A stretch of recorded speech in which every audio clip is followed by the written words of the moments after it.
So today we're going to talk about the bucket theory of SEO.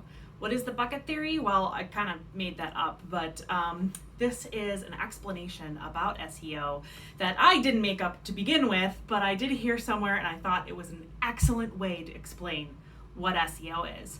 Now you may think this is a trick-or-treat basket, but it's not.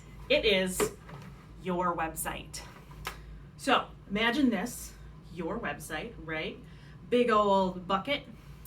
And every time you put a piece of content in, you're putting a little drop in that bucket. Here's a keyword, here's a blog, here's an update, and you're filling that bucket up.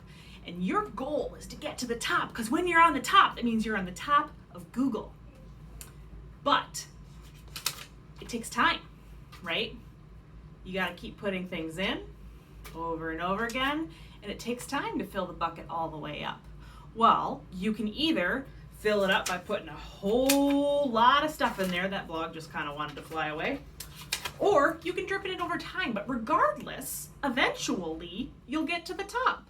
So are you going to do it quickly by putting a lot in at once and over time, or are you going to do it sporadically and it might take a much longer time? But either way, you're going to get there.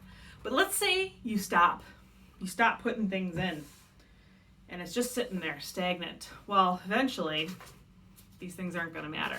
They're going to start going back down.